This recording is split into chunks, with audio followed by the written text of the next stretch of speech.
Good evening and welcome to Slam the Gavel, the show that tells it all regarding family court, other court issues, as well as CPS. I am your host, Marianne Petrie. You can find me, my books, and blogs on dismantlingfamilycourtcorruption.com as well as on Amazon. I have a brand new guest on. I have Ben Vonderheide on. He's an independent film producer. They called him Daddy Justice. The majority of his 65 years spent as a business owner, from concert production to wholesale distribution, children's character, entertainment, product development, and property renovations. But the past 22 have been dramatically divergent. After being falsely accused numerous times, Ben was eventually vindicated, but only after years of investigating and representing himself as a pro se litigant in court. Having developed special skill sets, Ben then developed his life to helping other falsely accused, becoming expert in targeting and exposing corrupt judges, police, lawyers, government officials, and more. He carries out his missions as a VideoGilante under the moniker of Daddy Justice. So I welcome you to the podcast. We're going to talk about the genre of this whole custody industry that somehow evolves into or adds on to socialism. So I welcome you, Ben. How are you? Excellent. Thank you for having me on your show. Yeah, I'm glad to have you on. Thank you for covering this very uh, important matter that so few want to put a light on. Yeah, they don't want to talk about it because they think when they go into a courtroom, there's going to be justice because there's a judge there. And, let's face it, we were all raised thinking judges are good. They're going to do the right, fair thing. I took a ride like that for about 18 months. I Yeah. tell I tell fathers and mothers, mostly I work with fathers, because generally speaking, fathers have been discriminated against for decades as the feminist agenda moved into the and took over the custody courts. Now, I can explain to you as we go forward how that ends up allowing women to be abused and to lose their children fraudulently, because once you give that power to be able to wrongfully take a child from a father, then the judges can do the same to a woman. Now, often with the woman, it's because the judges, she may be married to a judge's son. They may move to the next county, but come on, she may be married to a cop. Then, she may be married to a politician.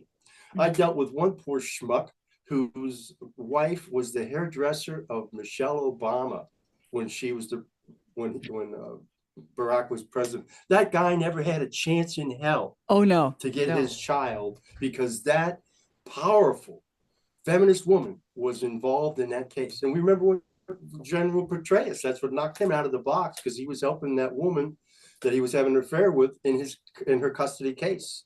But Hmm. what I was saying was before that, my Um, ADD kicked in.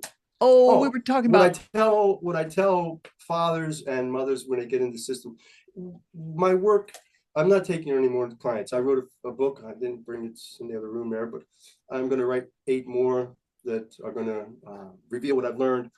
But I tell people when they come in, it's really an education system, educational process. You have to break down what they believe, get through the cognitive dissonance, and help them to understand what's really going on.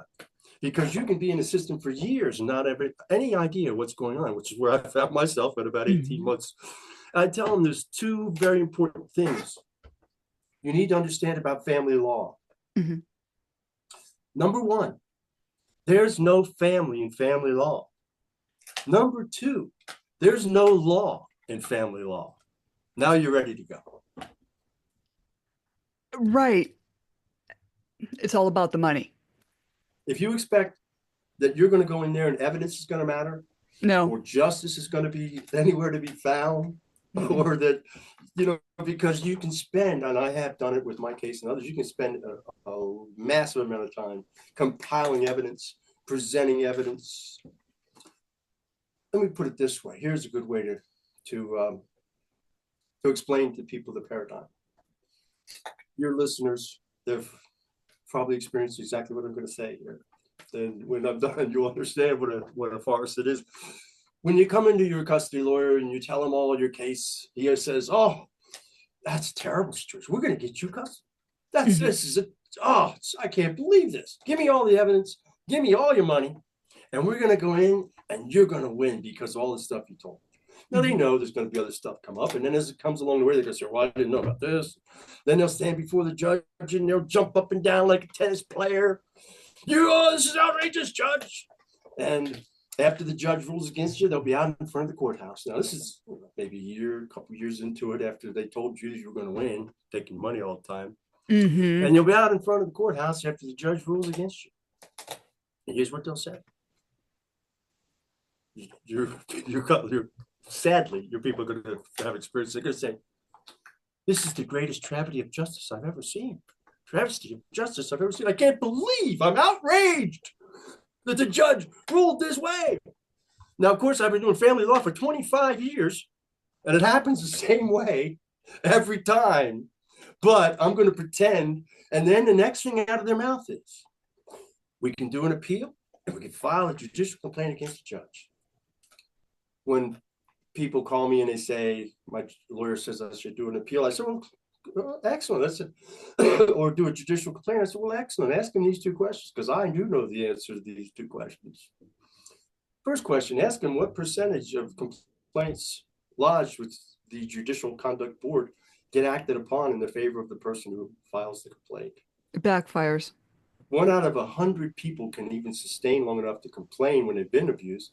Out of that, approximately 3% will be acted upon. 2% of those will get a letter telling them that they were bad and they got to stop it. 1%. So, before your lawyer takes $15,000 of your money and asks you to put it on a roulette wheel, ask him, what's the percentage of likelihood that I could win this appeal? And you're going to find they don't want to answer that question. And the other question I asked him is, lost again now. Well, a lot of lawyers tell their clients it's a marathon, not a sprint. That's how they drag the cases out. Hmm. That's what I'm hearing from parents as well. Well, it's the carrot at the end of the string. There's always the Hmm. gamble. You always and you know I'm going to tell you something, Marianne, and this is probably controversial, but in my opinion, there are some people who would maybe be right to have gone the other way and said, I give up. Hmm. I know I'm not going to win. I'm going to lose everything. I'm going to lose my, as I did. They're going to take my career, my assets, my properties, my money, Hmm. my reputation, my freedom, and my life. They'll take all of those. Hmm. Am I willing to do that? And at the end, I'm going to lose my son anyway, because the court's already made it clear. And I see from traditional over 40 years in Lancaster County, 92% of the time, the woman won. Now, you can't tell me that that's gender fairness. You can't tell me that feminists want equality. They don't want equality. They want advantage, like every human being, if you give them a group uh, conscious, if you will. I want to mention this too. It's something I just realized not long ago, and this is profound. I was thinking about how feminism has gotten just such a push through everything. I mean, nobody challenges it for the most part, and it's prevalent, it's ubiquitous, and it is I, discriminatory. I thought it was like being ignored because really no one has even brought up feminism. It's like dissipated. Well, it is live and kicking in the family courts. I didn't notice And that. well, I can tell you, did you watch the video I sent you? I didn't get a chance. I've been working. Okay. So let's talk about there's some things which I did that no one that I know of ever did before. When I had enough and realized I was going to lose, and by then, 3 years into it, I picked up the camera. I had decided to go on the offensive. And I went on the offensive and I went down what I call the yellow brick road because I already knew I wasn't going to get any equity. I Mm. knew, but everyone always told you, we'll appeal this. We'll go to your congressman. We'll go to your commissioners. We'll go to this. So I decided, you know what I'm going to do? I'm going to take a camera and I'm going to go to every one of those places. And I'm going to confront those people Mhm. and see, because I'm going to show the world that there is no way out once the courts are against you, whether you're a woman or a man. Right. So I did that. And I ended up a couple of things. If you watch the video, and I suggest you send it to let your people take a view of it, you'll find a couple of things like that. I went down to Washington, D.C. I started in Lancaster, Pennsylvania, went to Berks County, a little bit over in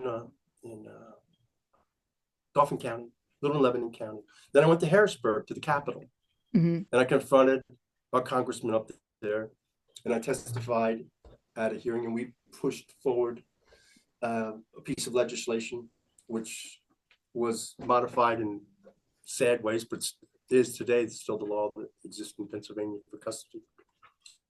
And I went and I asked them a very simple question. I had found, you know, there's this thing in October every month called Domestic Violence Month.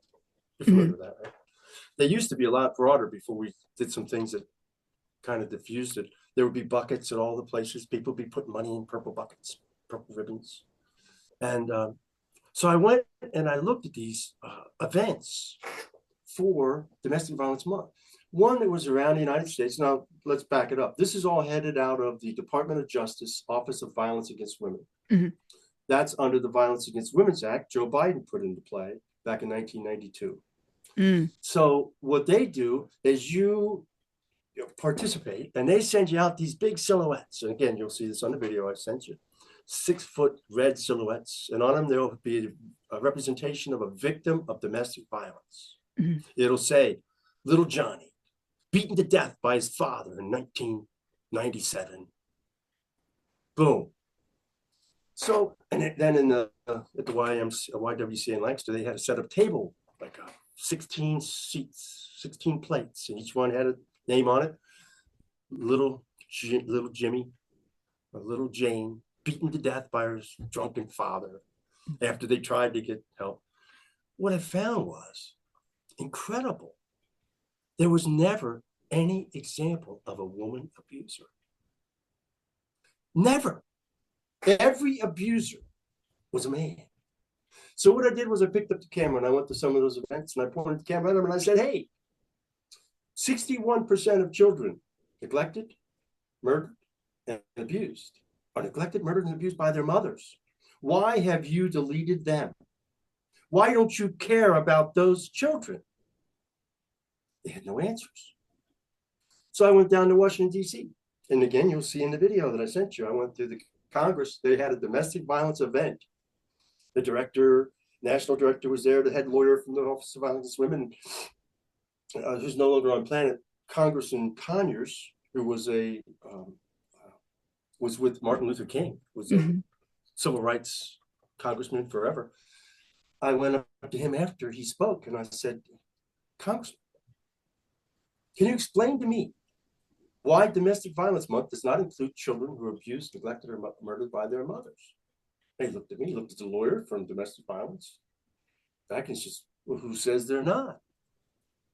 And I said, well, because he's here at an event. I said, no, there'll be no citations in this entire event of any female abusers.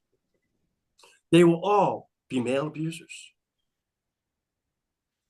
How does that happen? Well, I had a mom on my podcast who thinks that VAWA should be audited because where does all this money go that's supposed to help families and it's not doing that either. So once again, if you look at my video, so what I did was I followed that trail, and then I ended up, the next step after Harrisburg, Pennsylvania, was down to Washington, D.C. So I'm there at the Congress. I'm with Congressman Conyers. If you watch the video again, you'll see then the cop was threatening to arrest me for asking him questions in the hallway of the. Oh, And who's yes. I remember. Yes, I did. you Yep. did see it. Yes, I did. So who's there? A woman says, Oh, "Get she rid of hit him." you and she hit you. No, that's at the Senate. You got to Oh. back up a little bit. This is the House of Representatives, and so there's a woman, and she says, "Poop poop poop," and tells this cop to get me out of there. And I'm like, "Who is she?" And well, I'm a sponsor of the event. I'm with Johnson Products. And I said, look, Mhm. Johnson Products, this is the House of Representatives hallway. You don't own this. You can't throw me out of this event. And so I had a back and forth with the cop. And I finally told him, I said, back off, Jack, because I'm a constitutionally protected investigative reporter, and you're interfering with my work, and you're taking your orders from a corporate lawyer or corporate representatives who has no power here. But again, it was all about that female thing. It's all about the feminist movement. And again, I understand this is not popular, but clearly, when you look at the domestic violence industry, well, let me back it up. If you look at the beginning of my video, the first segment, and then we'll get to that woman who attacked me. That's a whole nother hoot. That's a whole nother hoot. Then that was at the VAWA hearings at the U.S. Senate. But let's back up a second. Start off with my video. The first scene is the 30th or 40th anniversary of the Pennsylvania Coalition Against Domestic Violence. Is at the Marriott downtown Lancaster. Who pulls up in her limo with her man's servant with an umbrella? Gloria Steinem. You know who Gloria Steinem is? Yeah. World's foremost feminist. So she gets out of the limo and I point the camera on and I say, Gloria, can you tell me the connections between feminism and the domestic violence industry? And she says, oh, don't say it's an industry. That sounds self-serving. And I said, they're making billions of dollars every year. How's that not an industry? I mean, you might have started off with a good intention, but you got a lot of people, as an example, the head of the domestic violence industry in Florida back 15 years ago was making $300,000 a year going around complaining because she didn't have enough money for homeless women who were being abused. Well, take some of your $300,000 and put it into a homeless, But the point was, I asked her that and she dodged the question. Fortunately, there was one of the leaders of the Pennsylvania Coalition of Domestic Violence who was over there, and I put a camera on her, and she was very proud to tell me that the reason why Gloria Steinem was the keynote speaker was because she was one of the founding women of the feminist movement. And I said, oh, so the feminist movement is deeply connected to the domestic violence industry. She said, oh, yes, it always has been. Feminist movement connected to the domestic violence industry. How does that work for children? Now, let me back up. I told you about this profound recognition and realization I had recently that I think is mind-blowing, and I think it's worth, I'm going to reveal it for the first time on your show. What's the difference between a father's rights advocate and a feminist? Well, a father's right advocate, a man who fights for his own rights as a father, is doing it for the sole purpose of being there for his children, so he can give to them and help to be a father. It's completely altruistic. There's no benefit. He's going to get the crap kicked out of him. He's going to have to fight all these forces. He's doing it because he loves his children and he wants to dedicate his life to them. What is feminism? Feminism is all about me, and me. They discount and they demonize mothers and say you're betraying the feminist sisterhood if you give yourself to motherhood and don't go out and benefit yourself. You should have position, power. There's nothing in feminism in any way you look through the history of it that is anything about anybody but themselves. It's got to be the most selfish movement in the history of womankind. It's not about being a good mother. It's not about being a good citizen. It's all about building yourself and having everything you deserve.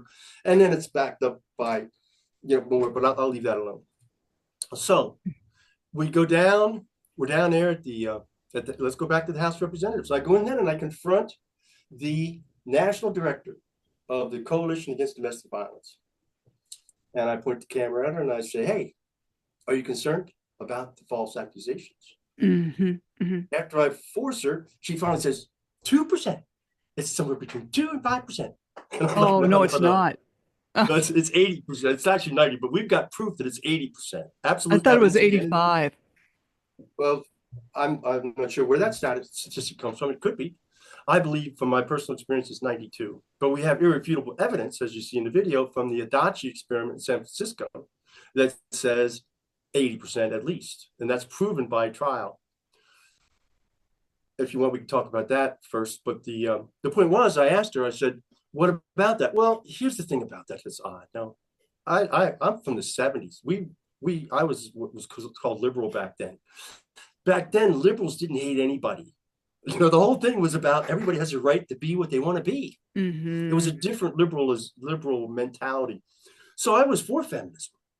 I was for Blacks, Spanish, Asians, everybody. I want Mhm. everybody to, to be free because that's how I'm free. Because if I, I don't want to hold anybody else back. I didn't realize that how it would turn out in the long run. But the point being that I'm down there, and now when you look at her, I'm not sure. Mhm. I didn't do a background check, but she looks like to me what would be called a lesbian butch dyke. Hmm. Now, should you have a lesbian butch dyke running the National Coalition Against Domestic Violence? And how's that going to help children? Because that's not necessarily what their focus is, which is okay. Now, I could ask the next question too. Well, I did ask her, why don't you talk about the children? Why did you delete all the children who were abused by women, by mothers? Why aren't they anywhere in your whole national program of domestic violence? Don't you care about them? And she said, well, that's just not our focus. Our focus is domestic partner violence. I said, Well, now, how's that true when your silhouettes are about children being abused by men? And if it was true that you're about that, then isn't it significant that the highest incidence of violence in personal relationships is between lesbians? If you look at the statistics, mhm. the highest number of violent incidents are lesbians. So why isn't your agenda? Why don't you mention anything about lesbians?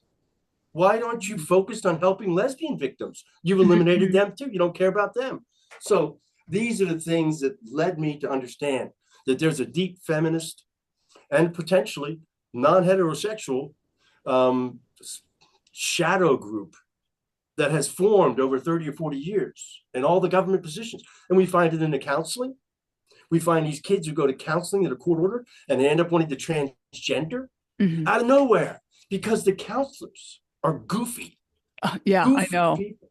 Uh, I had to deal with two of them. Yeah, I know. Oh, Then you have to, you know exactly what I'm talking about. yeah. I got a funny one. You want some humor here? This kind of funny. So Okay. this young lady, she's about 12 and she's transitioning. And again, I've always believed everybody can think whatever you want, but you can't tell me what I can think. You can't Mhm. tell me what I have to think. That's where you draw the line somewhere that you're off. Nobody ever could. If the nuns couldn't make me think the way they wanted me to, why do you think you're going to do it? But anyways, I said to this young lady, she says, well, my new name is this, and you have to respect me and call me by my new name because that's what I identify as. I said, all right. I said, that's fair. I said, but I want to tell you something. I identify as King Ben of Conestoga.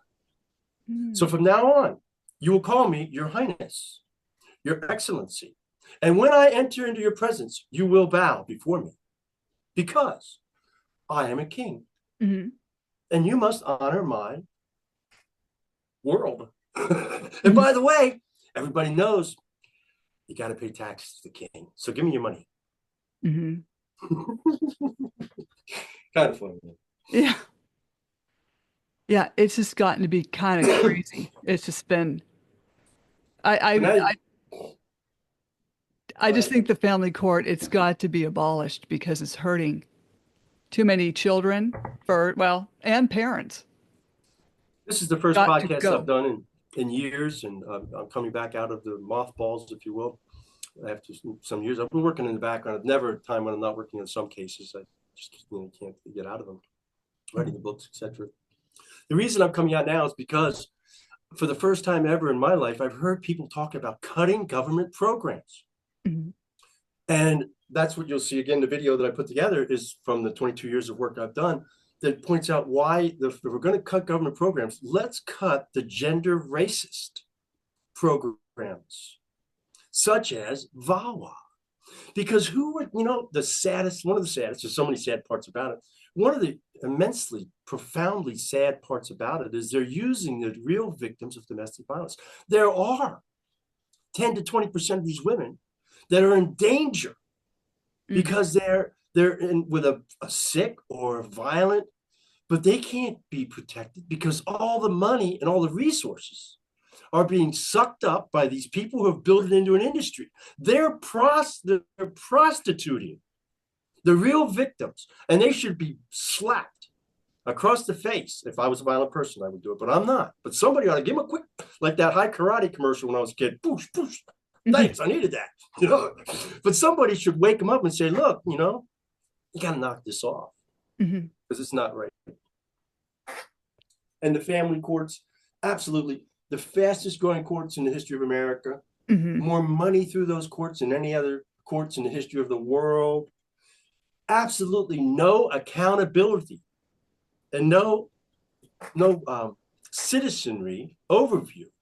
The judge is the God. Like this retired detective I worked with on a couple cold cases, etc. He told me one time. He said that we were in court, and I was commenting on what arrogant jerks these guys were, because I have no problem telling them that to their face, Mhm. as you'll see on film. I like the one. I'll tell you this judge story. But anyway, this guy says to me, the detective, he says, Ben, he says, if you came in every day and you sat at a higher spot than everybody else with a robe on, and everybody treated you like God, Mhm. you would eventually start thinking you're God. Mhm. Mhm. Oh, and they do. No accountability. Whichever party shoots out the silver bullet allegation first, they're gonna win. And There the are other some part, other factors. There are some other factors. Like we had this one lawyer here in Lancaster, and we called her the Queen Bee of Courtroom 3 because she had worked for the judge as a clerk. So oh she no. had an advantage over everybody else, and people paid her for more money because she had that in. Now you're still going to subject from the same things, but you got a little better chance Mhm. if you're working with. Mm. And that's how the game is played. If you want to I win your asked, case. I asked the judge one time, President Judge Joe Monsbach, Joe Baby we call him. I said, Joe Baby out back at the courthouse one time. I said, you know, you've got these custody conference officers who decide everything, really. They set everything into play before you ever get to court. Mhm. I said, and I'm looking at them, and there are a number of them whose law background says they focus on women's rights. I said, is it fair to have a woman's rights attorney, someone who spent their whole life, has been rewarded by the domestic violence industry for their work over 30 years? Is it fair to have them as the arbiter between a man and a woman first coming into court? He said, yeah, I think so. I said, okay, in the 30 years that you've been here, how many fathers' rights advocates have you had doing this? Because I can tell you, zero, none. Mhm. So you go down to Washington, D.C., I take it to the next level of Iowa hearings. I think it's 2010.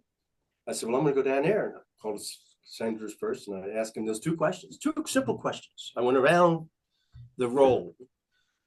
One, why do you eliminate and delete these children? Two, what about the false accusers? The first book I wrote is about the daddy justice versus the religious industrial complex. Mhm. A lot of people don't even know the involvement that the churches have in these things. But what I, interestingly, when I was in the process at one point in time, I ran into a preacher, and he was a national known expert in this area of domestic violence. And I asked him, I said, listen, I understand there are thousands of programs out there for abused women and children, ministries all over the country. So yeah, I said, have you ever seen any ministry for a falsely accused man or woman? Mhm. One of the first sins in the Bible is that guy who was accused of trying to have an affair with the Egyptian Pharaoh's general. You know, that Joseph in the light colored or the Mhm. Mhm. multicolored.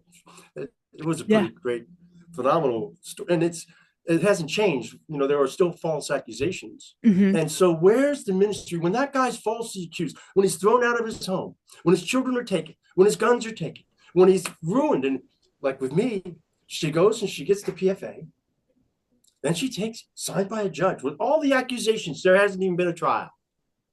Mhm. Everything she just wants to say, signed and stamped by a judge, and you're thrown out. That goes to the neighbors. It goes to the church. It goes to the school. It goes to the doctors. It goes to everybody she can get it to. You're done. Oh, You're that's what they done. did to me too. Yes. You Yeah. know what I'm talking about. How do you fight that? You can't. So when that guy or woman is down on their, has lost their child, where do they turn? Where's that church, Mr. Preacher? Hmm. He didn't have any answer because there isn't one. a lot of these domestic abuse shelters aren't helping. Oh, they're not helping where they should. And I've also learned on this podcast that CPS is tied into them as well. It's like a little pipeline to get kids away from the parent. The first investigation I did outside my case was Brianna and Patricia. And Patricia showed up. I had at the time 7 apartments in the renovated old buildings that I'd owned for decades. Bought them in 1983. Old warehouses in the 1800s. And they came in and looked, and after they said they were going to rent it for 6 months up front, they seemed distraught. And I said, "What's going on?" And they said, "Well, they took my child. Children, you took my child." And they said, "The only way they'll give him to my mother is if I move out of the house." So I got to find a place. And I'm saying to myself, no, I'm in the middle of my own custody battle. I'm not going to get involved. I'm not going to get involved. I'm not going to get involved. And then the grandmother started crying. Then I was involved. And I felt so sad. I felt sad for my mother as she had lost all contact with my son. And I thought, you know what? I'm just pissed off enough that I'm going to take a look at this. So I took the camera and I went in, and somehow, I don't even remember how I got by the security, and I tracked down the director of children and youth. Jill McVeigh was her name. And I pointed the camera at her in there, and I said, "Now back up. This Patricia was in the hospital, and she got in a pissing match with a children and youth person, and they accused her of being on drugs. They took her daughter, 1 year old. She actually turned 1 year old in custody. She passed the drug test immediately. Mm-hmm. They give them back? No, they don't give the children back. They No. don't do that. What they did then, they said she's got Munchausen's by proxy, which is interesting because that's what my son's mother had that they never wanted to point out. But they said she's got Munchausen's by proxy. It took her 30 days or so, I don't know, to get an evaluation, or a couple of weeks maybe, whatever it was. And they kept her child, and she came back and with a proof from a psychiatrist that she did not have, anything like that. She was fine. And they wouldn't give the child back. And the lawyer said it would take 6 months, 12,000, maybe 20. And so I showed up at the hearing. By then I was well known. And I went into this kind of fun. I like when I don't have to stay for the whole process because it's really grueling. So I went into the courtroom, and the lawyer for children and youth says, "You can't be in here." I'm like, "Oh, yeah, really?" I said, "Well, I got to ask you something. Who the hell do you think you are?" I said, "Because I'm going to tell you something. You can't be in here. How do you like that?" Mm-hmm. I said, he says, "Well, you can't be in here. The judge is going to tell you." And I said, "Well, that's a different story, you see. Right now, there's no judge on the bench. You have no authority in here. You can't tell me where to be. This is an open courtroom." And of course, when the judge came in, he threw me out, which was okay because he now knows I'm watching the case. Mm-hmm. But anyway, so then it was a few days after that, I tracked down Jill McVeigh. I put her on camera. I put the caseworker on camera. I put the videos up on the internet. Within 5 days, they released that child back to the mother. She's now 20 years old in college in New York in art student. And it's talking about it. But then within 12, 14 days, the security came and moved Jill McVeigh, removed her from the building. She was fired at 35 years.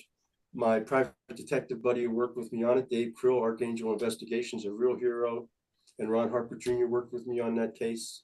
And Dave took the information to a lawyer.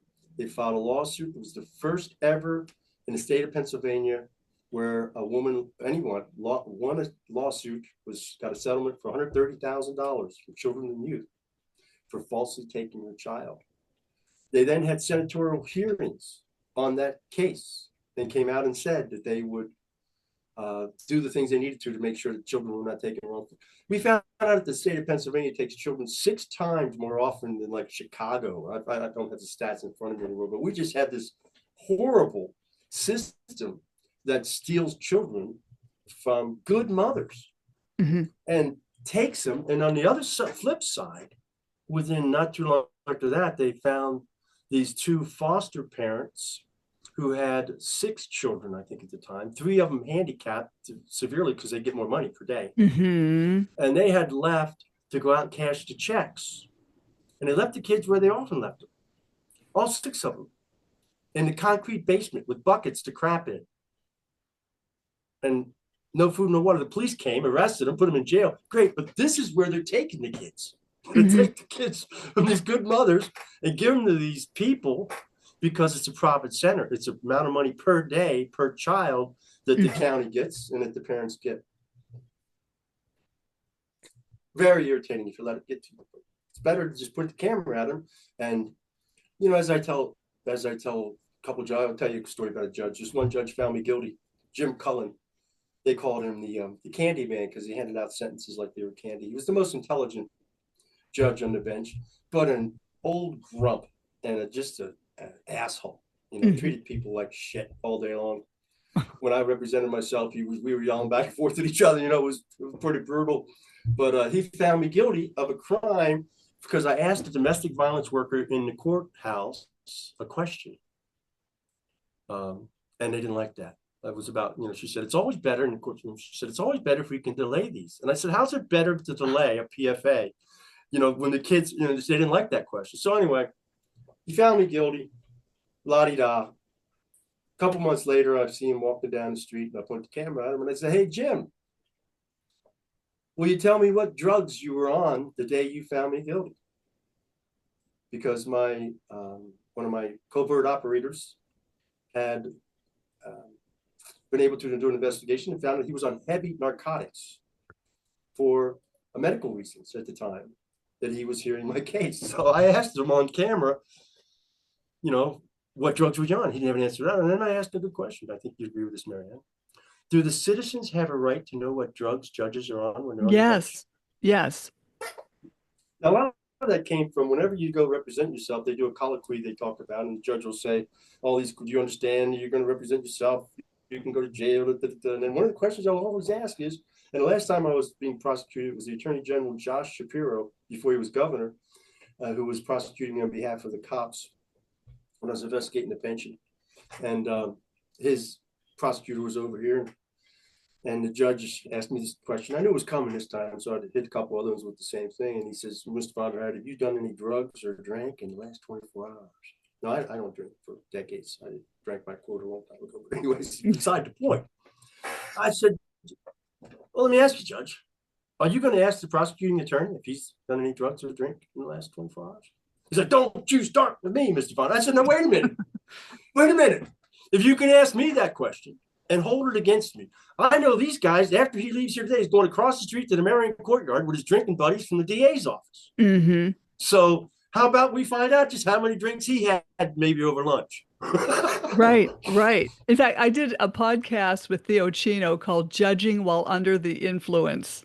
Is that right?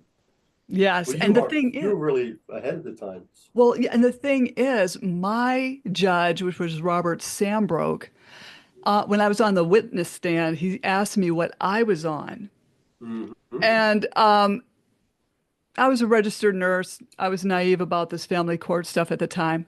So I just said I was only on a crumb, which is about, I don't know, can you see that? It's about that big, 0.25 of Ativan.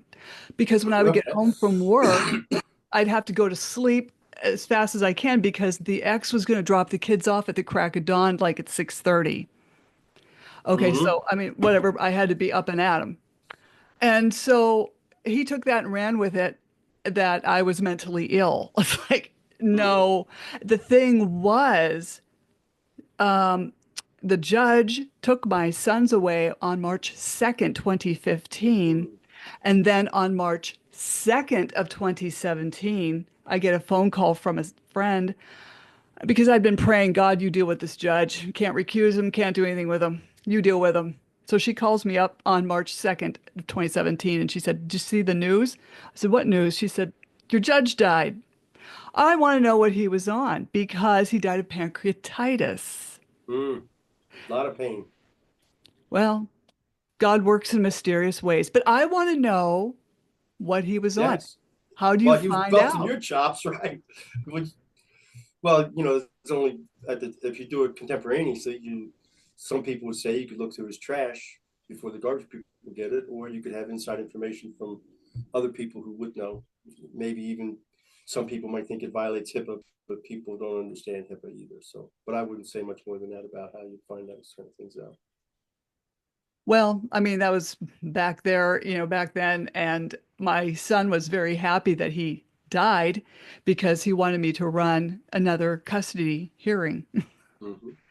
And as it turned out, there's so much collusion, and that's what parents need to know is there's so much collusion because when I went to run this thing, and I was allowed to, because you had to go down to the custodial office first to be granted the go ahead green light to have a custody hearing. You just don't set that up.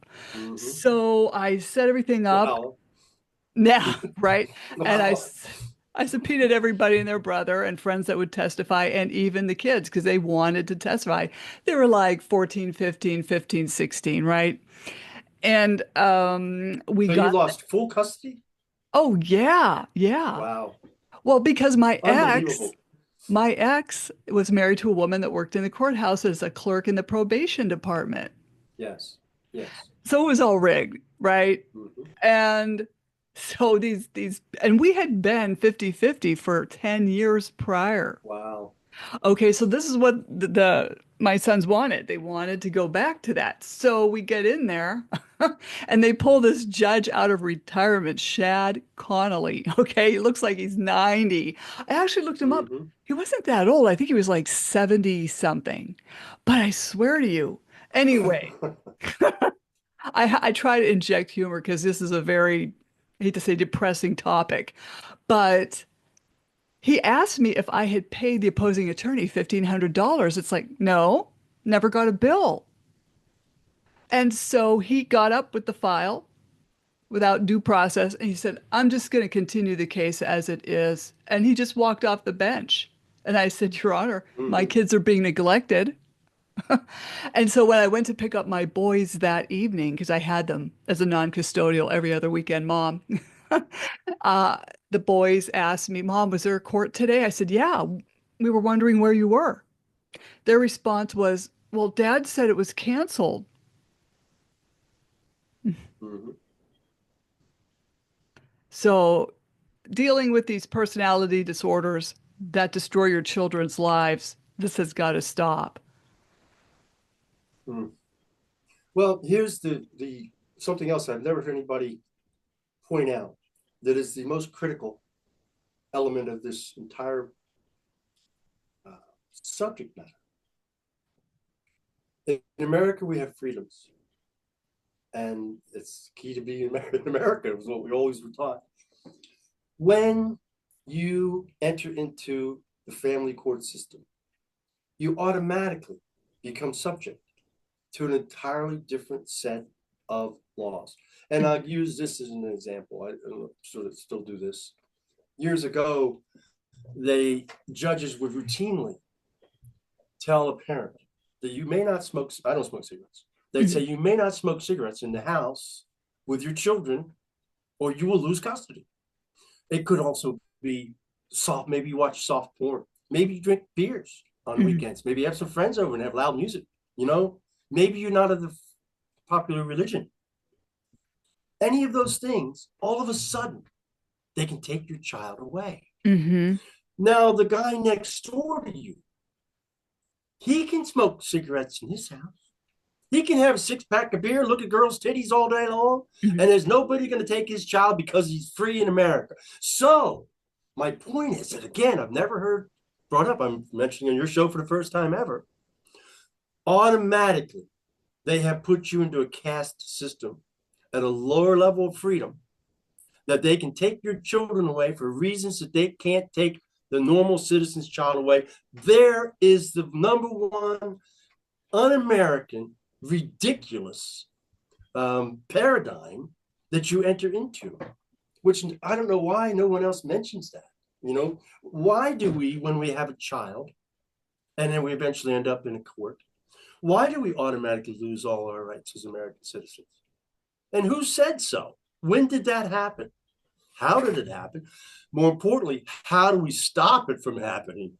Mhm. Because it's wrong. And and we talked about this before the show, when you give this industry, the judges and all their sycophants, the counselors are the worst, but all of them, Mhm. guardian ad litems, guardian ad litem, as we call them, but Yeah. all those people, when you give them this power, Mhm. they're going to make a killing of money and they're going to get power over children. That's what they like. That's what Hmm. they like. And when you give them that ability, you're going to automatically, over a period of decades, which we see now, have them taking control of the children because they, first of all, as you said, often they put them with the worst parent so that they know automatically they're going to end up now counsel. But there's also a reason for that. Someone said to me once, you know, my son's mother is a crack addict and a prostitute and has psychiatric issues, all these other problems, and is barely not homeless. And they keep giving her the child. I don't understand it. I said, well, you don't understand it.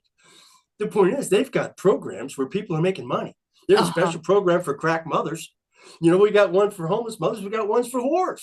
You know, got not whores, prostitutes. We got to. And I have no, I don't judge prostitutes. You know, I love all women, and I think you know if you want to sell yourself, if someone wants to buy, that's all. I'm a libertarian. You know, but and when I was younger, I might have been a bit of a whore too, but I don't know. Either way, the point is that you know, again, when you give a judge the power to do that, it's automatically, it's biblical. You're going to have abuse and they're going to take over. Now, what you have as a byproduct is you have them now teaching children that they're not really boys or girls. We tell you, I'm the counselor. I'm going to tell you, I'm going to eliminate any normalcy, any reality from your life. Nature. I'm going to tell you that nature doesn't matter. All that Hmm. matters is what me, the government agent, tells you. That's more real than reality. Once you've got a child in that position, you own them forever.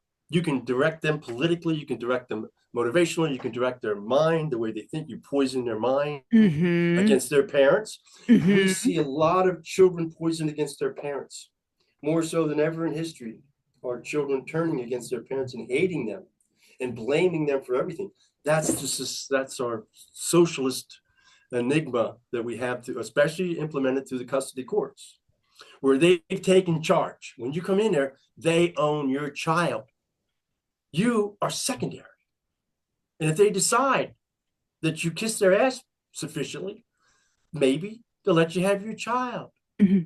But you and I aren't the kind of people who do well kissing people's asses, Yeah, I can't. especially when we know even if we did, we wouldn't get the child. They Right, just enjoy right. this. They just like us to grovel a little bit as they grind their heels into our eyeballs. Hmm. Hmm. Exactly. With this, the children turning against the parents, I know this was also said in the Bible. Father will turn against son, son will turn against father, daughter will turn against mother, mother will. All this is happening. Yes, But yes. it has also been going on, we'll say for the last, I don't know, that I know of, maybe 30 to 40 years. I mean, Well, yeah. feminism started really moving forward and getting ground in the 1960s. You know, you could say it's always been there. There's always been powerful women who were rightfully stood up and took places of massive power because they were strong women and they were wise women. Mhm. But in the 60s, it really started to move into the custody arena. By the 70s, it was really prominent. That's when Judge Wayne Hummer here in Lancaster started teaching other people, bringing them in from other places around the country and teaching them how to do this PFA courts and stuff. So by the year 2002, March 12th, 2002, when my world changed, it was completely established over those decades that this was how it worked. And when you came in, everybody knew it, and the lawyers knew it. And if you didn't go with it, then you got drummed out of court. The one lawyer who you see in my video, Bill Chillis, is no longer on the planet either, was a good man. And he spoke on my video and went online. And it wasn't shortly after that, he said, Ben, he said, fortunately, he said, I have other law that I practice. He said, I have to suspend after 42 years, I think it was, I have to suspend my family law practice. I said, why, Bill? And he said, well, because ever since I did that video for you, I can't win a case. And it's not fair for me to take my clients in knowing that I have no chance. He Mm. said, I graduated sixth in my class at Villanova.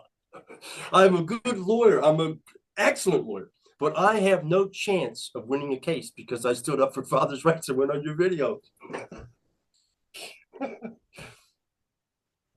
I don't, these fathers' rights attorneys or I don't know if there's any mother's rights attorneys. Why can't they just be parent right attorney? Why can't they just do the right thing and focus on the task at hand instead of all this underhanded false accusations and lying?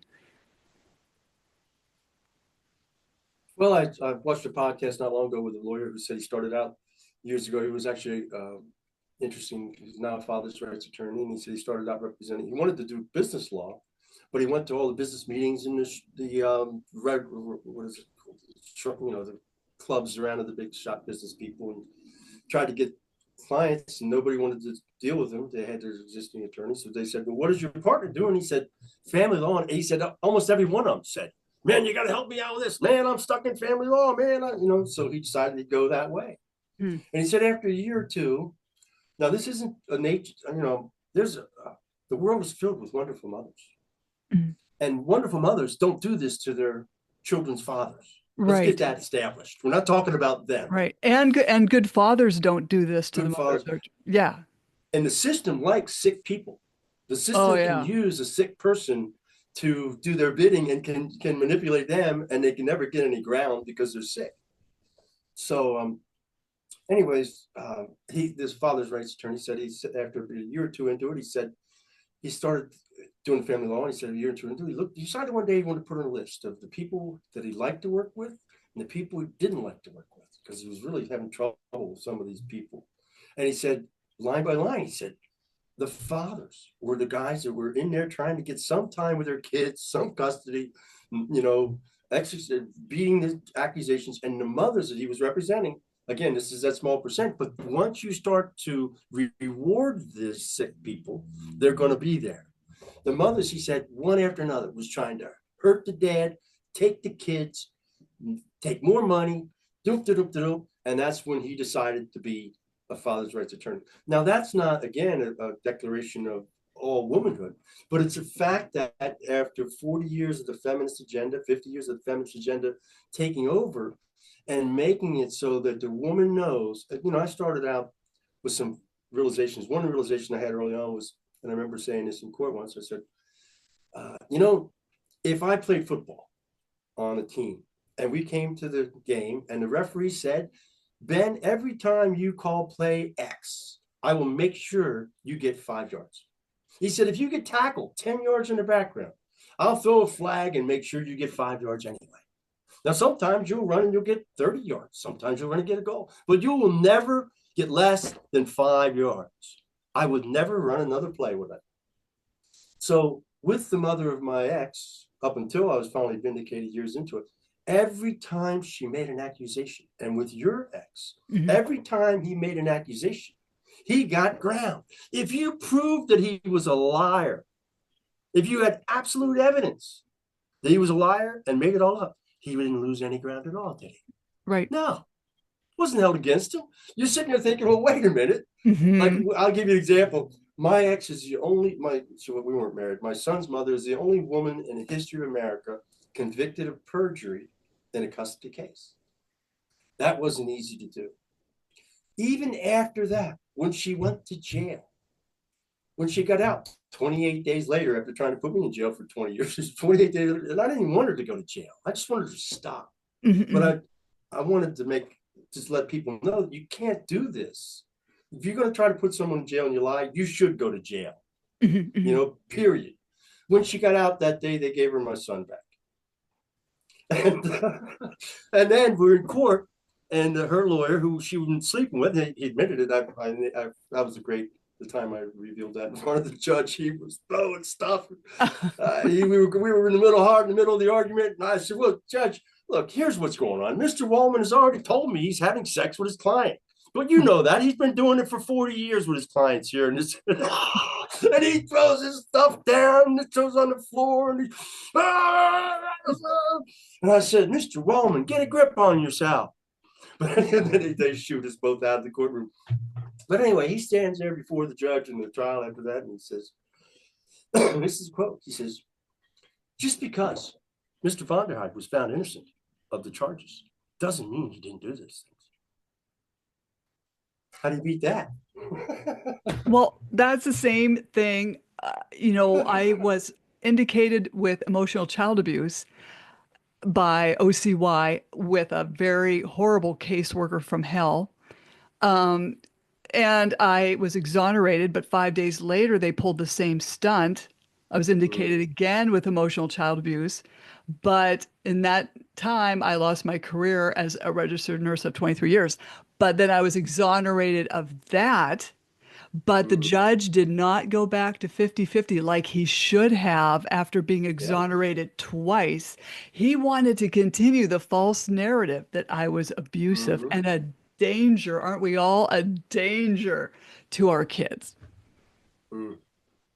Isn't that brutal? It's a pain when you win and you still walk away without your children. Right. I mean, how's that American? And how do you feel? You know, you can't sleep at night. You wake up the next day angry.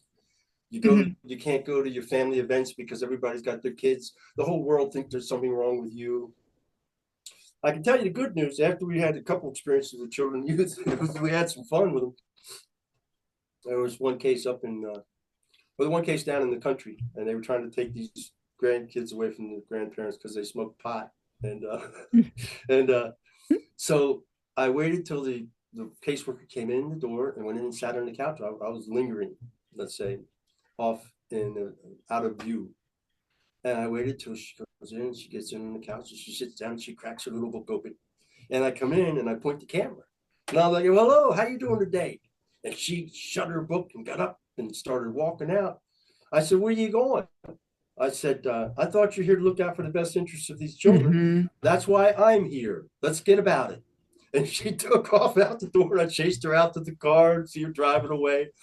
The funny thing was, after that, I got word from one of my buddies, investigative buddies, that he knew somebody who worked at Children and Youth, and they were during their meetings. The director, the new director, would say, if you know they had a protocol, if you if you come into a case and Daddy Justice shows up with his camera, this is what you're supposed to do: shut your book, don't say a word, move to your car as quickly as possible, and exit the scene. Which to me was kind of pretty cool. Now, the last time I got in there with a guy a few years ago, all uh, all I had to do was go with him into the lobby of the Children and Youth office Mhm. and ask for the director. Crystal Gingrich is the new director, and she didn't come out. At first, they said she was there, then which is okay because all you got to do is have the presence there, and then they know you're involved in a case. They canceled that investigation, looked at it real quick, and realized it was BS, and fortunately canceled that just by showing up at the office. But yeah, they're and they got these snot brat little caseworkers that are Mhm. a lot of them are raised in foster care. They don't know they don't have their own children. Many of them have never had a child, and they come in and they start judging you. Like we'll see things like there were dirty dishes in the kitchen. There were 7 kids in my house when I was raised. Up until after dinner, we did all the dishes. Mhm. But any other time of the day when you come in, guess what? There's 7 kids. There's going to be dirty dishes in the sink. Right. You know, and again, you can't take a kid away from anybody else for that because it's but you all of a sudden when you're indicated. I like when they show up and they say, we've had a referral. That's what they come to. I don't know if you've had that before. I'm sure when they show up at your door, it's like you've been awarded. It's like you know, Publishers Clearinghouse is here for you. Yeah. We've had a referral to come to your door. We're from the government. We're here to help. That's what Ronald Reagan would say. It's like, get the hell out of here. Yeah. The other ones up in York County. They were funny too. They hightailed it. I let Yeah. the mother open the door and then I had her stand back and I just pointed the camera at them. I said, "How you doing today, ladies?" And they just turned around. I was a different county. And they booked back into their little car and hightailed it out. It's great getting the little waggy asses running Or yeah, I because mean, they're where evil where people. were you in 2014? I was in the middle of this. I was in the middle of it. I was Mm, facing criminal charges for probably 15 years. I had criminal charges um, initially from the domestic violence area, but then from the people I was investigating. Judges, lawyers, cops don't like to be filmed. And the last time again, I was facing I was only facing a year or two from the attorney general's charges, but then the judge referred me up to the DA for interference with the process of law or some bullshit because he didn't like what I was doing until that was an interesting one because the last phase, I revealed the video online of what Mhm. actually had happened because I had to film, and I showed up and they dropped all charges. But for 15, 16 years, I was certainly facing jail, and I'm hard to sleep at night, I can't especially when imagine. you're innocent, you know, Right. and nobody cares. Oh, Nobody cares that you're innocent. Nobody cares that your children were taken away wrongfully and you were indicated. Indicated. It's like a red light that lights up in your yeah. belly, and Yeah. computers on. Indicated. You're either guilty or you're not guilty. If your children are in imminent danger, the government has no business in your life whatsoever. Period. Oh, exactly. I mean, I And if I they're tried running a federal case against OCY, and it was on the caseworkers and the business. I don't know what else to call it because you know how they keep changing their alphabets when they get sued. mm-hmm. So that was rigged as well. So Well, and the lawyer who sued for Patricia came back 10 years later because part of the settlement from that federal lawsuit, there was the stipulated settlement was that they would make changes in Lancaster County children and youth. And he came back 10 years, and I don't know where it proceeded, but I'm sure where it went, where it was going to go. He came back looking for women who had lost their children, mostly women, I think, 10 years later, and found a bunch more and was gathering them up to go back and file another lawsuit. So I don't know if that's ongoing. That was five, hmm, 6 years ago that he was out doing that because we know they didn't make the changes. They didn't mm, make the changes. The senator came out. If you watch that video, it's called "Stolen Babies" on Daddy Justice, and we have the video of the senator coming out saying this is terrible when the children are taken wrongfully. It's horrendous, and we've had hearings, and we're going to set into play things that'll stop this from happening. And then that was the end of it.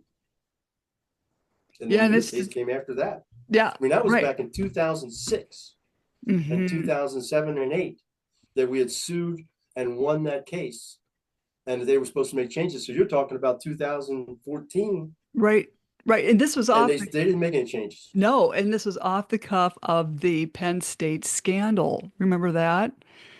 Of course. Oh yeah. You So mean this, Sandusky? yeah, and this fit in perfectly with their false narrative. I even have the second caseworker admitting on the stand that the father was calling the office to talk to her 3 to 4 times a week with updates between the mother and the son and the custody hearings. I have that transcript. Mm. We've got a lot of personality disorders out there, and yeah, that includes, If go ahead. if you want to take children away from everybody that has a personality disorder, you're going to have a lot of kids. I mean, God makes people different ways. Hmm. If you're not endangering your children, leave them the hell alone. Well, And to but come up with some, I mean, who endangers the psychology of a child worse than the court-appointed psychiatrist? mhm. And we've had, the case with Bill Huff not long ago. His little daughter was just a poor, innocent little 10, 11-year-old.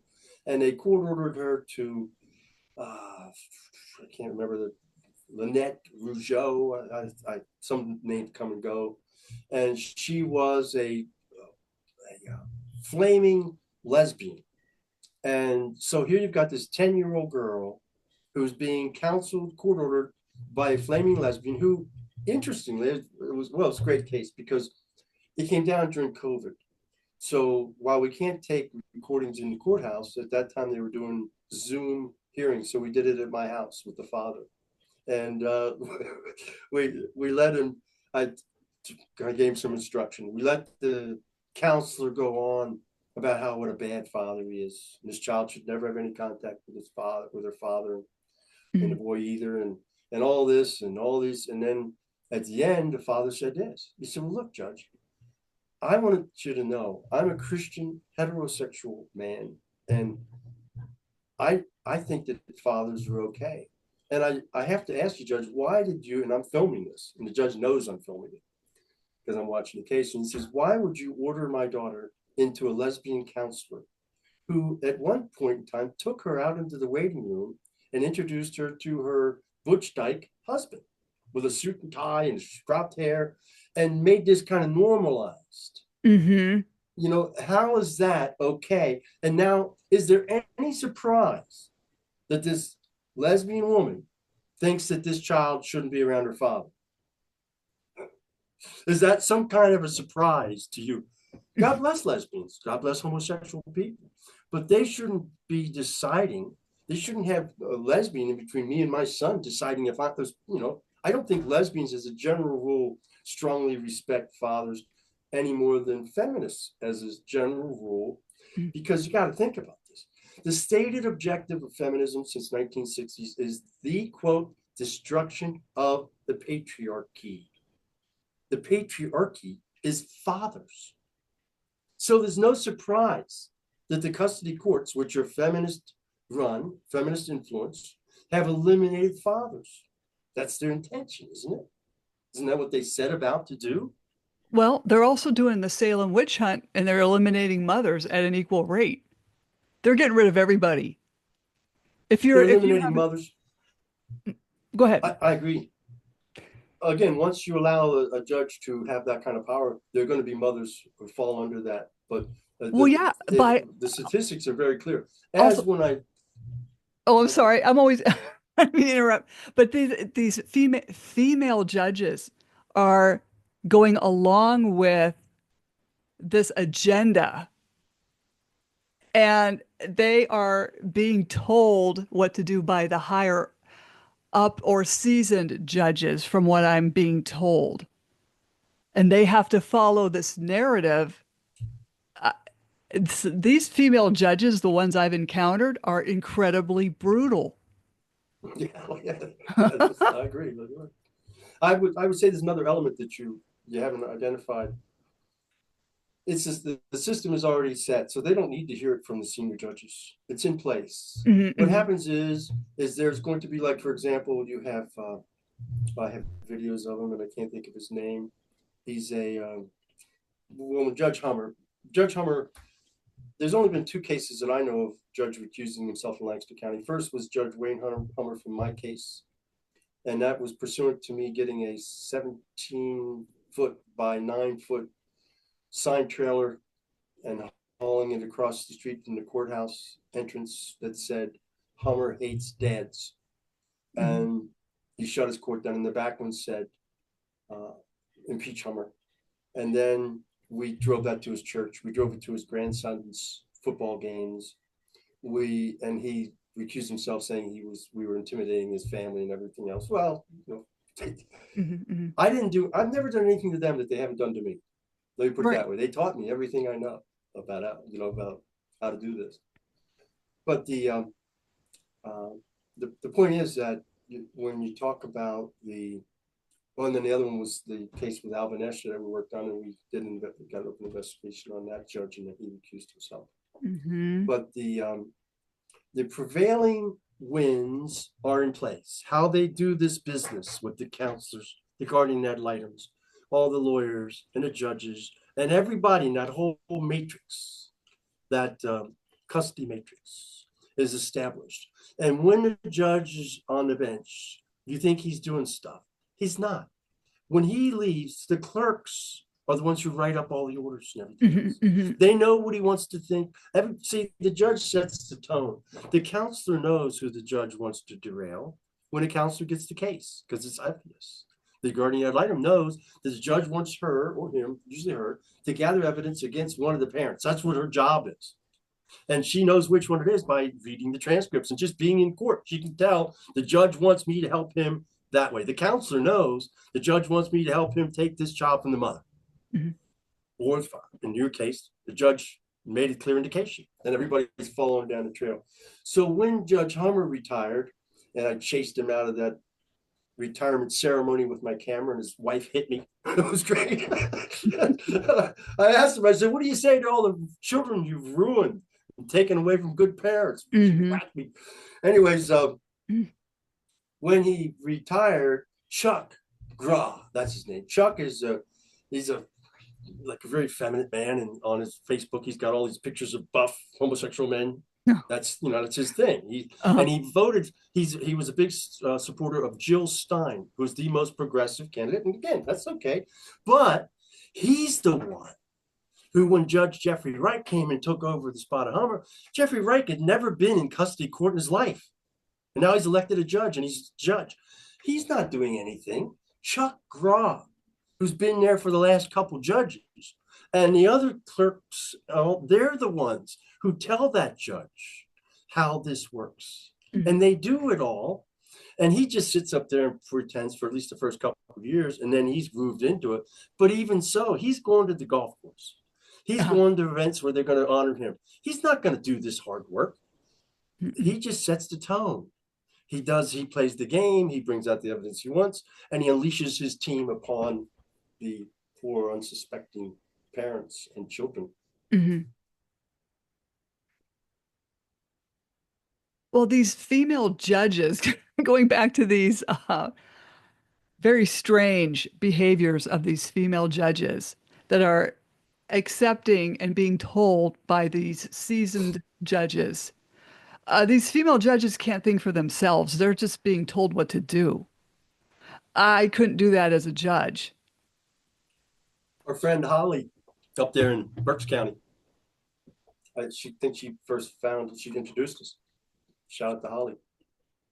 She first found me because of the stories I did on Madeline Fruitman. Reading, Pennsylvania was a mafia hotbed back in the early 1900s. Hmm. And Abe Minker was the most famous mobster in Berks County, Reading history. He was purportedly connected with other people. I won't mention names, business people, politicians. Don't have evidence of it. But anyways, Abe Minker was arrested, convicted. I believe the people purportedly murdered by his hands, his direction.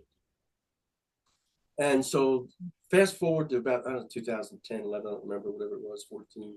And Madeline Fruitman, well, first they convicted me up there, so I was on target to get that judge, but she retired.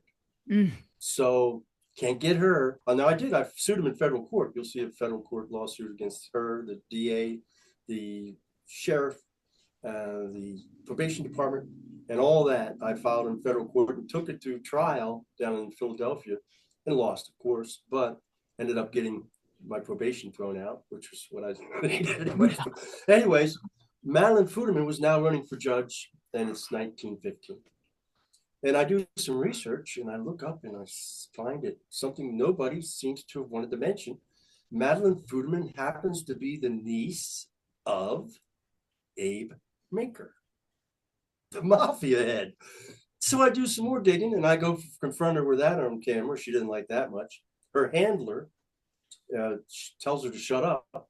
I mean, it's bizarre how much this woman controls her, whoever that is from the party, I guess. And then I found something else really interesting. This is Berks County, Pennsylvania. She's running for judge, and she has in her donations $100,000 from a woman who lives in Chicago, Illinois. Now, Marianne, why would a woman who lives in Chicago, Illinois, donate $100,000 to a judge's campaign in Reading, Pennsylvania, who happens to be the niece of a mobster? Yeah. Riddle me this, Batman. Yeah. So yes, the female judges, they might put a pretty face on it, but it's still the same monster.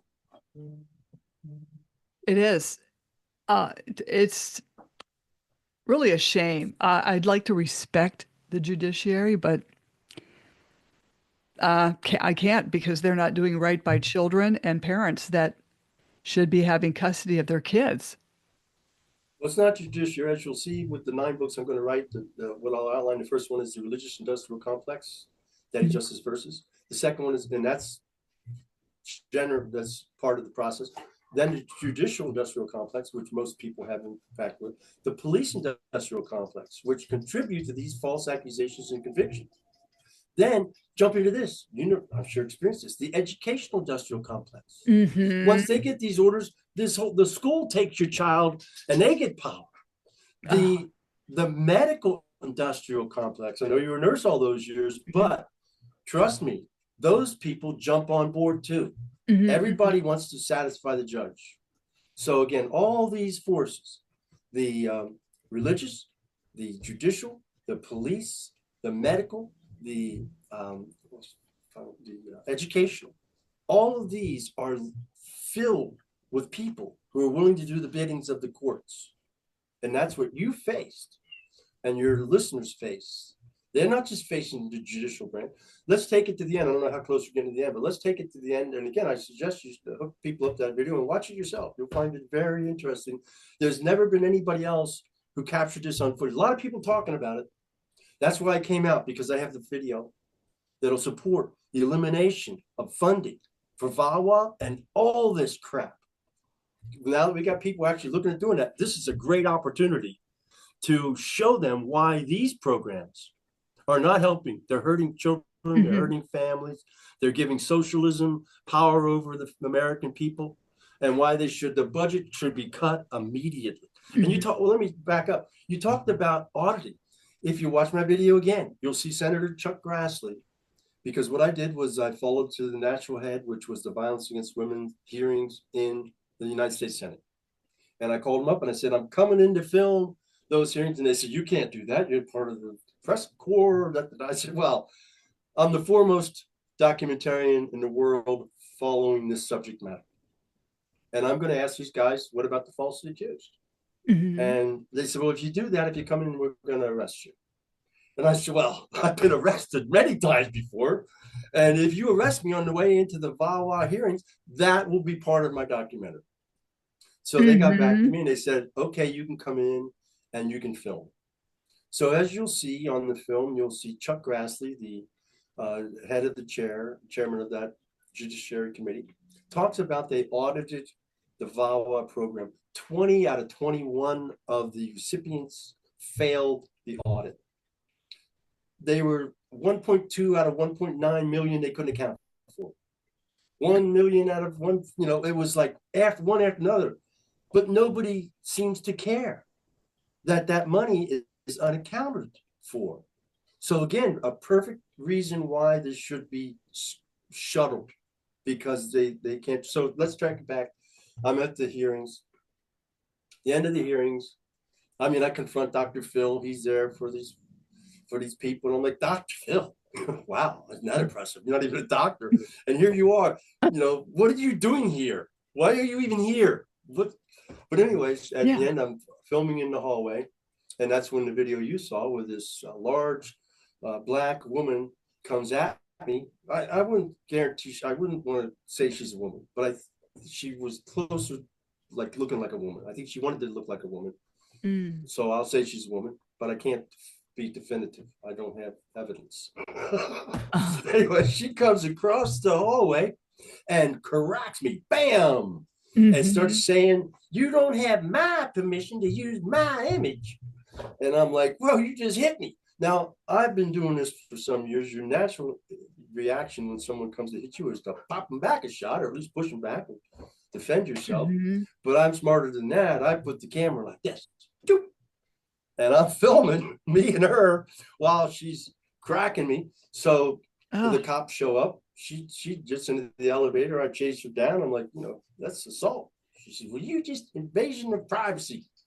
It's the Senate. This is how much power these people have. Like I said, in the Congress, same thing. They think they own the halls of Congress and the halls of mm-hmm. Senate, and they can tell people to have me arrested because I'm not part of their team. So the police come and they want to arrest me because the Judiciary Committee workers say, "Oh, he's the bad guy," and everybody's like, "He's the bad guy. We don't want him here, and he's filming." And so they come over and they're going to arrest me. I said, "Well, before you arrest me, you might want to look at this footage." Mm-hmm. So Mm-hmm. I show them the footage, and I'm like, "Okay, now I want you to charge her for assault because she assaulted me, and I'm a man and she's a woman, but it doesn't matter. It's still assault." Right. So they came and they said, we can't identify her. Well, I called the sergeant the next day, female black sergeant from the DC cops, Capitol Mm-hmm. Police. And we go round and around in a circle, and she won't do anything. And then after a few months, my dog's gonna need to get out of here apparently. After a few months, I go back down to the Senate, And I go up to the hallway and I start asking the people from the Judiciary Committee if they know who this woman is. I'm going to investigate it myself. If you won't do it, I'll investigate it. Mhm. So again, 4 cops show up. I point the camera at them. You'll see this on the video. I sent you the same link. So Mhm. this is 20 Yep. minutes is all this stuff. And I said, she saw me. Do you know who she was? And the cop comes up and she comes walking down the hall. And she says, I don't know who she is. You got to tell me. And I said, I sent you the video and you were going to ask the people to identify her. And she says, well, I'm not supposed to do that. And I'm like, well, yeah, you are. You're playing stupid. Yeah. And Yeah. anyway, the long and the short of it, after that, suddenly they said nobody knew who she was. Well, guess who she was? Her name is Lisa Lynn Jacobs. Mhm. And she was the senior lawyer for the National Organization of Women. She was the former head counsel Mhm. for the Department of Justice, Office of Violence Against Women. She was the senior vice president of an organization that gets the money and distributes it to 2,000 domestic violence agencies throughout the country. She was one of the ones who helped write the thing with Joe Biden, Georgetown University. Now, you got to tell me they didn't know who she was. She's Mhm. testified before and then she got charged and had to plead guilty, which is hilarious. That the feminist, the Violence Against Women's Act advocate, the voice of that, got charged and had to plead guilty to attacking Daddy Justice at the Violence Against Women's hearings. And she had a protective order that she had to stay away from me. So I Wow. couldn't I couldn't go to the trial because I was under probation in Burke County, and my probation officer, even though I was a victim, would not allow me to go down there. If I'd have showed up, I'd have been arrested for violating my probation. But in the end deal is this again, you've got this woman who's so powerful, and just the fact that I would show up and point a camera at her and ask her, what about the falsely accused? Mhm. She Mhm. thinks she has the right to punch me and have me arrested because that's the state of affairs. So I want to just point it out that, and this is wrapping up, I know, the show, is that we start from the local level, but people get confused. This is what I've been able to do. God has helped me. This is why he put me through this, to capture this footage, Mhm. because I can show how the connection between all these different things. It's not just one. It's not the judicial. It's not the judges. It's the whole thing Mhm. has developed around money and power and Mhm. the ability to take children from parents and have these socialist entities and representatives control and have power and own the children. And we talked about this before. When they can convince a child all nature is irrelevant, what matters is what your goofy counselor says. Yeah. You're not a boy or a girl because God made you that. You're a boy or a girl because we can decide. Let's say, and you get a lot more Mhm. attention if you change gender, and we can do all that. So once you can convince a child that all of nature is irrelevant and all that matters is what the government agents tell them, you have control over their mind forever. Mhm. Very sad. But people like you and I, we're not going to let it beat us down. That's why there's joy, knowing that you're going to face and defeat these evil demons that are destroying American families. We have we have children with no fathers at epidemic proportions. We're the first society in the history of mankind that, through the feminist agenda to destroy the patriarchy, set about attacking the strongest, most macho, most masculine men in the tribe. Nobody would have ever done that because that's what protected your tribe and kept you from being conquered by the other tribes. Mhm. That's Mhm. what you heralded. You're strong. You built them up. You honored them. But in America, with this recent mentality that, and if you look at feminism, the thing about it that which obviously led to where we're at right now is that feminism doctrine is this, that everything that's masculine is evil if it is in a boy. Mhm. But those same masculine traits are then mimicked by, again, this butch dyke female, because even though she says she hates all those things, all of a sudden she does the haircut, the suit and tie, and she takes on all the behaviors that she vilifies and demonizes if a Mhm. man has. So what you've got these children for 40, 50 years that have been raised with this, it gets stronger and stronger each year, that if you're a boy and you act like a boy, you're going to be punished because it's toxic masculinity. You know what toxic masculinity is? I'll share this for the first time on your show. Toxic masculinity is when you take all the masculine traits of a man and take them on, and you're a woman, even though you hate them all, and then you rebuild yourself to have all those inside yourself. That's toxic masculinity. Okay, And so then at the same time, they tell young so girls okay. that everything feminine that they do is wrong, that they should not be pretty girls. They should not be feminine. That's not right. You should be a pretty girl if you're a pretty girl. God gave Mhm. you that. And they teach them that they should be masculine and dominant and all that. And then you get this flip around to where people don't know if they're boys or girls. But again, I mean, I don't think anybody could argue with the fact that that's their agenda, that boys Right. are not to be masculine, that girls are to be masculine, and boys are to be feminine. Well, I Hmm. disagree. I Hmm. disagree, and I stand on God and nature. And I'll tell you about that commercial I used to have, Imperial Margarine, when they were sitting around a kitchen table and they were eating, and they convinced Mother Nature was there with her crown on, and they convinced her that she was eating butter, but it was actually Imperial Margarine. And when she found out, the skies turned black and the lightning starts firing up, and she says, "It's not nice to fool Mother Nature." Hmm. Well, I've talked to a lot of mothers that have had their kids taken away by those judges that you just mentioned. You know what I'm Yes. saying? And the judge, the child support judge I was dealing with, the nurses warned me and they said, we think she's a guy. And it's like, That's wow. so, I think, And I don't that's know, okay. That's okay, but leave our children alone. right, If right, you want to be a guy and act like a girl, we don't care. I don't care if you're a he, she. You have a right to do whatever you want, but leave my son alone. Don't right. try to geld my son and turn him into your eunuch of Hmm. feminism and teach him that everything masculine about it. Fortunately, my son, I didn't see him for years. He's back in my life for years, and he's a real man, and I'm very proud of him. He was Hmm. able to rise above. But so many effeminate men out there that hate themselves because they Hmm. fail to launch, and they become feckless.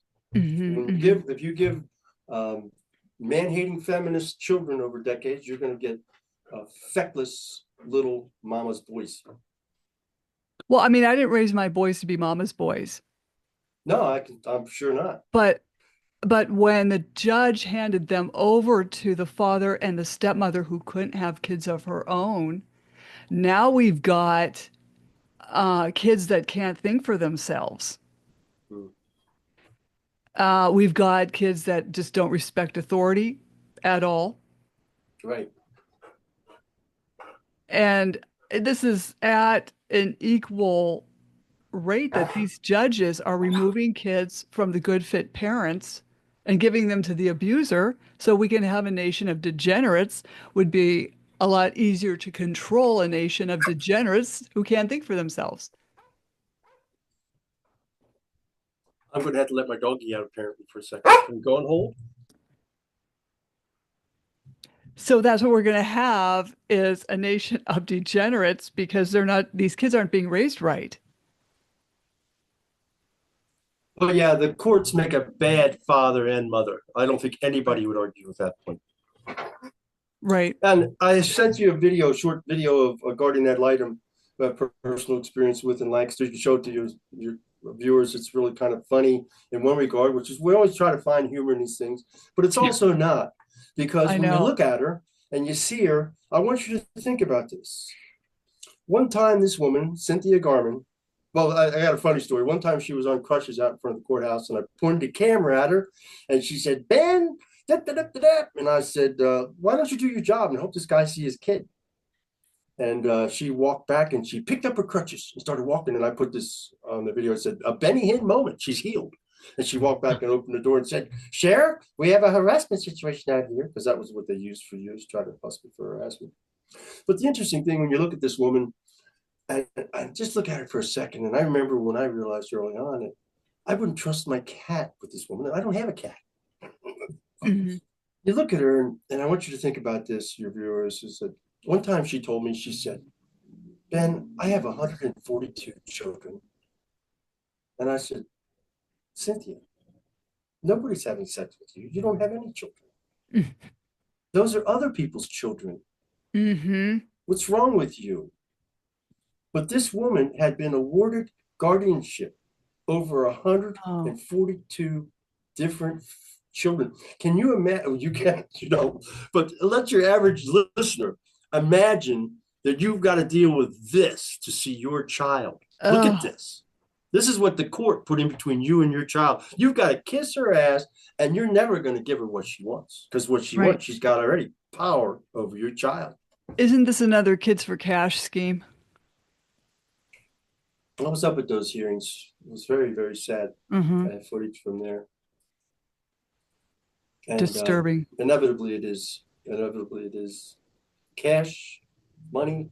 It's the P's I call them: profit, position, um, propaganda, prestige. It's they get a lot. They gain a lot. I Right. mean, these people have gotten fat on this business, Mm-hmm. and they give each other awards. Like, it's incredible. I have film of me at Harrisburg, Pennsylvania, when they had one of those other or Pennsylvania Coalition Against Domestic Violence events. I mean, you've got stars. I'll tell you something. I was up at NBC. I met with a guy named Ben Ringe at the time, was in charge of new programming development, and the non-scripted, called reality, and that's up in NBC in New York, you know, 30 Rock Center. Mm-hmm. And I met with him, and he was interested in doing this story, opening up a series and using the footage that I have and showing what was happening. Mm-hmm. But he came back to me and he said, "No, Ben," he said, "it got shot down." And I said, "Well, Ben, I have no surprise you got shot down. And here's why. If you walk down the halls of NBC and go into any of the big executives' offices, or if you go walk down the halls of corporate America or sports America or political America, halls of the Congress and Senate, you go in those offices and you're going to see pictures on the wall.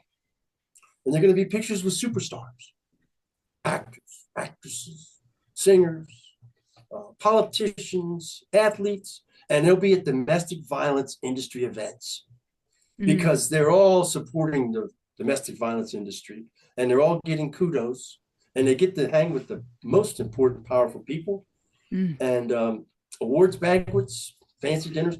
I said, you know what you'll never see? You'll never see an awards banquet or any kind of work for those who have been falsely accused. Mm-mm. There's no awards banquets, and I wondered that one up there. They threw me out too, but I was able to get in long enough to get some video of what must have been 500 people slopping it up, fancy dinner, giving each other Mm-hmm. awards for the domestic violence industry, all the time bitching and complaining they don't have enough money for the homeless shelters for women who are abused. Yeah. Yeah. you Isn't know, that put amazing? put away the shrimp. You know, Yeah. Right. cut one Oh. course out of your gala, and you'll have tens of thousands more dollars, you idiots. But yeah, it's quite an industry, and Mm-hmm. there are many things we talked about on the show. This is the first time I've come out in 8, 10 years. I don't know. I have to look and done anything in public. I've been working behind the scenes, which is Mm-hmm. where I choose to be. But I think if you review what we've done today, you'll find there are probably 6 or 7 at least different points that no one has ever brought up. And that's what astounds me more than anything else, is that going down this trail, and it's not because I'm smarter. I'm a simple country boy, but all these things are common sense. Mm-hmm. If you are 80% of the time using our funding of $600 million a year to VAWA, and 80% of it goes to falsely accusing parents and taking their children, Mm-hmm. how come nobody ever mentioned that? If they can't pass accountability, and if they deleted all the children who don't fit their agenda and made their suffering not worthy, then how was no one mentioned this? Yeah. It's very scary to be falsely accused. It's a nightmare. And people don't understand it until it happens to them. Yes, they think you must have done something wrong if you lost your kids. Hmm. So you don't go to family events. You don't go to, holidays. Holidays are, you learn to de-emphasize, Hmm. de-escalate holidays, de-escalate the child's birthday, Christmas. The first time, and she's involved with the Christian church, and the first time Christmas comes around, you're thinking, well, at least they're going to let my son call me on Christmas, because it's a fundamental $50 million church, and obviously they would make sure that this child gets to talk to his father. They're in control.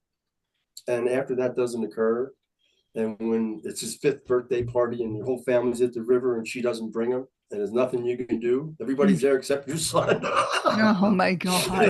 Everybody's Oh, there. yeah. I remember she called, I called her up. She said, well, Quinn had arrangements with a girl at the pool that he wants to hang out up there for his birthday.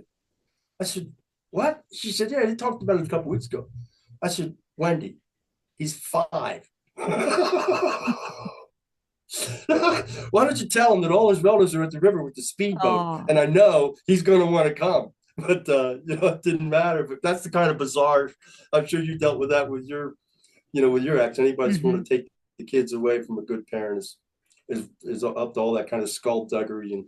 Oh yeah, definitely. Well, I'm so glad you came on to talk. This was very fascinating. And I can also link What a those. long, strange trip it's been. Yeah, right, right. And I can link those videos hopefully to the podcast notes. But how can people reach you if they have any questions? Well, they can watch my videos at daddyjustice.com, and Ben at daddyjustice.com is my email. I'm an old-fashioned email guy. I used to get hundreds, and I've literally gotten thousands of calls in the earlier years, but now I think people have a lot more groups to go to, and I'm grateful for that because Mhm. it's heartbreaking. Every time I get a call over the years, it's essentially the same, and you'll attest to this. You've done enough shows. Everyone thinks they're the only one who's gone through this because it's Mhm. so amazing. And after, usually it takes about an hour for them to go through all these grueling details of the same shit you've heard and you lived, and none of it is really different. But they think it's so bizarre and amazing. It has to be, yeah, if they want to share it with you, and you do that, you open Mhm. up the. Mhm. Then the real hard part comes at the end, and this is why I don't really miss those calls. The hard part comes at the end when they say, "Can you tell me what I can do?" Mhm. Who are you going to tell them? Mhm. I've gotten these calls from parents. Very sad. You tell them if there was an abracadabra, I'd give it to you, but there isn't. And we've been able to win cases. I've helped many people, at least a few, many Hmm. win cases and changed the system here in Lancaster. But it's brutal. It takes years, and it takes facing criminal charges, and it takes standing before a judge who's trying to put the guy in jail or the mother in jail any way they can. Hmm. And Hmm. again, it's years of and then you finally win. But you have to face all those different industrial complexes, I said. Hmm. Maybe each case doesn't have all of them, but they're all there at play. Hmm. And so you can't really say anything. I mean, what do you tell them? Right. You can fight all your life and you're gonna lose your child. And you may never, and this whole bullshit that people tell you they'll come back later. No, they won't. All Hmm. that you represent to them is anxiety and aggravation. Every time they were going to go on a visit, the opposing parent made it a stressful Right. experience. It was painful and stressful. And every phone call, they hovered over them and made sure that it was painful. And so that everything about you and your child in their mind is not peaceful, is not loving. I mean, you can give them all of that, but overriding is the angst that came with the entire relationship. They're not coming back. Why would they want to come back to that? And they also believe that you did the things that you were accused of because everybody told them that. The Right. church went along with it, the school, the Yeah. counselors, The shared persecutory delusion. everybody jumps right on Hmm. And those because are it's convenient and child. profitable. Right. And they're child psychological abusers. Yes. It's got to stop. This has got to stop. But I'm so glad you came on, and I'd like to have you back on again sometime in the future if you want. Yes. And Okay. Well, hey, don't jump off. Slam the Gavel is a podcast to help the public understand what really goes on in these courtrooms. I'm your host, Marianne Petrie. You can find me on Spotify, YouTube. Please like and subscribe, Apple iTunes, iHeartRadio, Google, and other platforms even I don't know about. Again, feel free to buy me a coffee to help keep this podcast going. Thank you so much, Ben Vonderheide, for coming on and sharing your thoughts and views and speaking out. Slam that gavel. Yeah, I don't have one. It ain't happening. Slam the It gavel, I did, say. it didn't happen to me either. So thank you. You have a beautiful day. Many blessings. You too.